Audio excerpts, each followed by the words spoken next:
ذات ليلة رأوا من رسول الله شيئا فكل مع عبد الله المزني فقالوا جميعا ليتنا كنا عبد الله المزني.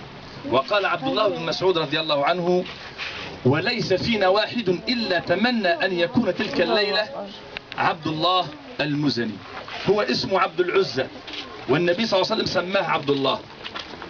وأنا أردت أن أتحدث عن الشباب الرسالي ولكن أبدأ بقصة حتى نرفه قليلا ثم أيضا للقصة عبرة.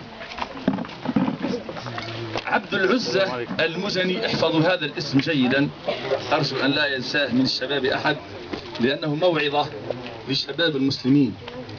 عبد العزة المزني كان ابن أحد أشرف قبائل العرب، وكان جده رئيس لهذه القبيلة وأبوه متوفى فهو يتيم. كان يعيش في كفالة جده، وسمع هذا الرجل أو هذا الفتى عمره حوالي 12 سنة سمع بمحمد صلى الله عليه وسلم وبرسالته، ولم يرى محمدا ولم يرى أصحابه، ولكنه سمع بهذه الدعوة الجديدة فآمن. وكان يشتاق للحبيب صلى الله عليه وسلم أن يلتحق به، ولكنه آثر أن يدعو أهله وجده للإسلام حتى قبل أن يلتحق برسول الله صلى الله عليه وسلم في قريش. ماذا فعل هذا الفتى؟ هذا الفتى الرسالي ماذا فعل؟ كان يدعو جده وقبيلته بطرق مختلفة، يقول له يا جداه أما سمعت بهذا الرجل الذي يقال له محمد ويدعو إلى الإيمان؟ فيغضب جده ويعرض عن هذه الدعوة ويقول إنما هذا رجل صابع، أي ترك آلهته ويعبد إلها آخر.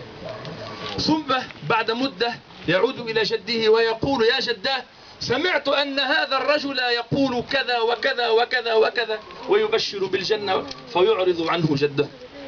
وبقي 5 سنوات هذا الشاب أسلم وعمره 12 سنة، ثم انتظر في شعب قومه 5 سنوات وهو يدعو جده للإسلام فلم يؤمن.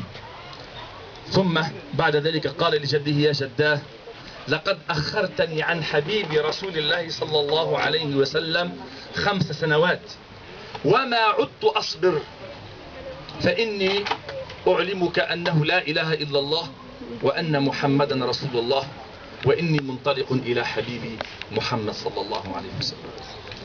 فقال له جده لو خرجت من عندي، وكان له غنم، هذا الولد ورث أباه وكان له غنم كبير وإبل وبقر، قال له لو خرجت من عندنا إلى محمد جردتك من كل ما تملك. فقال عبد العزة إني منطلق إلى حبيب رسول الله صلى الله عليه وسلم. فقال له جردتك من كل ما تملك حتى ثيابك التي عليك. فقال إني منطلق إلى رسول الله صلى الله عليه وسلم. فماذا فعل جده؟ نزع ثيابه وأخرجه عاريا من القبيلة، ولكنه ترك هذا العز وترك هذا المال وترك هذا الجاه وترك أيضا القرابة وصلة الرحم والعزوة، وانطلق في الصحراء عاريا إلى حبيبه صلى الله عليه وسلم. في الطريق وجد جلد خروف شايح، ويسمى في العربية الفصحى البذاج، فأخذ بذاج غطى به عورته وبذاج غطى به كتفيه اتقاء للبرد، وانطلق إلى رسول الله صلى الله عليه وسلم على قدميه. فلما دخل إلى مكة ووجد النبي محمد صلى الله عليه وسلم كان يسأل، لا يعرف محمد، يحبه ويشتاق إليه، وترك كل هذا وهو لا يعرف محمدا صلى الله عليه وسلم. فلما دخل يسأل أين محمد أين محمد؟ قالوا هذا. قال من أنت؟ يعني كل العرب ينتبهون لهذا الطفل أو هذا الفتى الذي أصبح عمره 17 سنة وهو في أثواب غريبة أشعث أغبر جاء من الصحراء. قالوا له من أنت؟ قال سأله النبي صلى الله عليه وسلم من أنت؟ قال أنا عبد العزة المزني. قال بل أنت عبد الله. وقص قصته على رسول الله صلى الله عليه وسلم. فأحبه النبي حبا كبيرا، وأصبح يكنى بين الصحابة لأنه فتى صغير بذي البذاجين. حينما جاءت إحدى الغزوات وخرج النبي بأصحابه، استأذن هذا الشاب أن يخرج مع الرسول صلى الله عليه وسلم، وكان من عادتهم أن يتركوا الفتيان، ولكنه أصر أن يخرج فخرج وأذن له النبي صلى الله عليه وسلم، وكان يحبه محبة خاصة. هذا الرجل لم يقاتل ولكنه مات في الطريق. يقول عبد الله بن مسعود رضي الله عنه: ذات ليلة باردة مطيرة سمعت وقع الفؤوس تحفر فخرجت من خيمتي. اسمعوا هذا الفتى ماذا بلغ عند حبيبنا محمد صلى الله عليه وسلم: فوجدت النبي صلى الله عليه وسلم يحفر قبرا وأصحابه من حوله، فقال عبد الله بن مسعود: أتتركون رسول الله يحفر هذا القبر؟ قالوا له: إن النبي صلى الله عليه وسلم يأبى إلا أن يحفر قبر حبيبه بنفسه. فوقف عبد الله بن مسعود وهو يروي القصة، قال: فجلست أنظر إلى النبي صلى الله عليه وسلم يحفر القبر ويبكي على ذي البذاجين. وبعد أن حفر القبر ماذا فعل النبي صلى الله عليه وسلم؟ نزل في القبر ونام في قبره. فسأله أحد أصحابه: ماذا تفعل يا رسول الله؟ قال: حتى لا يستوحش حبيبي ذي البذاجين. ثم بعد ذلك وكان فتى نحيفا، أخذه النبي صلى الله عليه وسلم بين يديه وضمه إليه ضمة حارة وقبله وأنزله بنفسه في قبره. يقول أصحاب رسول الله في تلك الليلة: فما منا واحد إلا تمنى أن يكون ذي البذاجين. هذه القصة في الحقيقة قصة مؤثرة لمن يقرأها مباشرة في كتب السيرة.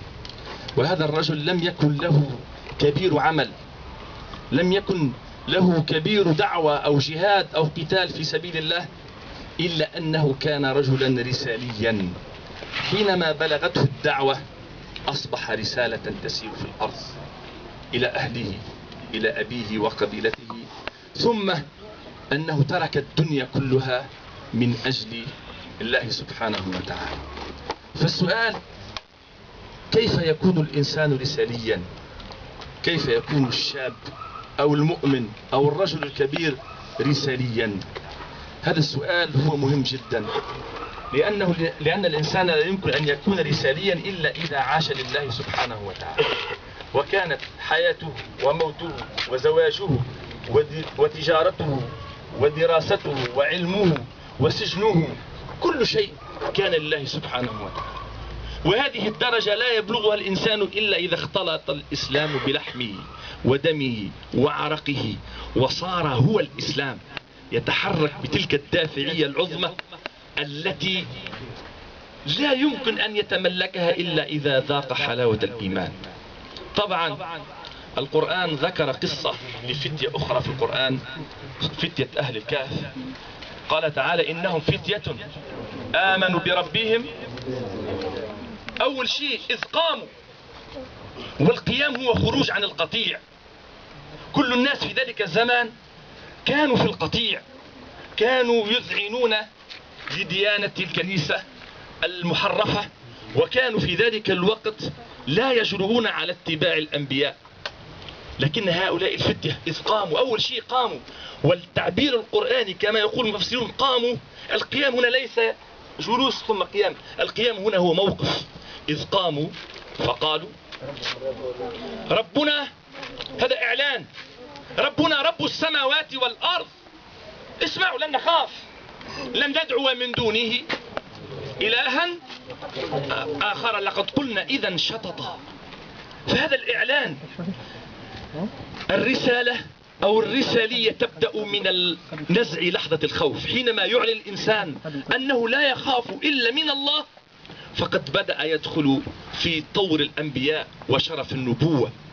شرف النبوة هو سند، شرف النبوة سند متصل لا ينقطع بموت الأنبياء، بل الذين يبلغون رسالات الله الذين يبلغون رسالات الله ويخشونه، يخافون الله سبحانه وتعالى، ولا يخشون أحدا إلا الله. ممكن أنك تخشى الله وتخشى معه شيئا آخر. القرآن قال يخشونه، أي يخشون الله ولا يخشون أحدا غير الله سبحانه وتعالى. فالرسالية تبدأ من هنا. وأنا أريد أن أقول أن الرسالية الحق هي فهم معنى الربانية، وهو التوجه إلى الله بالعبادة، التوجه إلى الله بالخشوع، بالخضوع، بالذلة، بالمسكنة، بالهوان بين يدي الله، بالصغار بين يدي الله. وفيها معنى آخر وهو الحرية. حينما لا تخاف إلا من الله تتحرر مما سوى الله. لا تخاف لا من سلطان ولا من بوليس ولا من طاغية ولا من سجان ولا من أب ظالم ولا في أمهات، في آباء الإنسان يواجه حتى عائلته أحيانا يمنعوه من الحجاب أو يمنعوه من الصلاة حينما يتحرر يصبح قادر على أن يكون ربانيا. لذلك الذين يبلغون رسالات الله ويخشونه ولا يخشون أحدا إلا الله. أنا نحب نقول لإخواني الشباب ما معنى لا يخشون أحدا إلا الله. العبودية ليست صلاة. كثير من الناس يصلون ولكنهم لا يحققون في أنفسهم معنى العبودية. من ظن أن الصلاة هي العبادة فقد أخطأ. من ظن أن الصوم هو العبادة فقد أخطأ. إنما الصوم والصلاة والزكاة وغير ذلك من العبادات هي وسائل امتحن الله بها ليتحقق من عبوديتنا. فكم من مصلي الصلاة تلعنه، وكم من صائم ليس له من صومه إلا الجوع والعطش. فالعبودية هذا معنى يا إخواني لو نفهمه اليوم نكون قد خرجنا بكنز ثمين. العبودية لله هي الذلة، هي الخضوع. السجود ليس حركة، السجود هو مهانة وذلة لله سبحانه وتعالى. العبودية هي الانكسار والخضوع والخنوع والمسكنة لله سبحانه وتعالى. أن لك ربا عظيما ملكا جبارا قاهرا غنيا، وأنت الفقير الضعيف، وأنت المهين أمام ربك. أما أمام العالم كله فأنت القوي به سبحانه. معنى العبودية أن تكون ضعيفا في منتهى الضعف وتكون قويا في منتهى القوة. العبودية قال النبي صلى الله عليه وسلم، نفهم معنى العبودية من خلال مسيرة الأنبياء.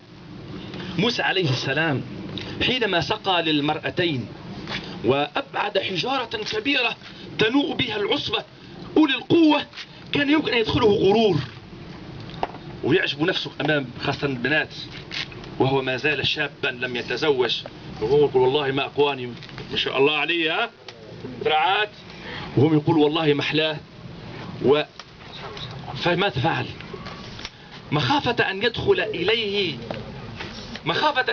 إليه هذا المعنى من الكبر أو العشب، ماذا فعل؟ كل الأنبياء في القرآن لو نقرأها قراءة نبحث عن معنى العبودية في القرآن سنجد الأنبياء دائما لهم أوبات إلى الله.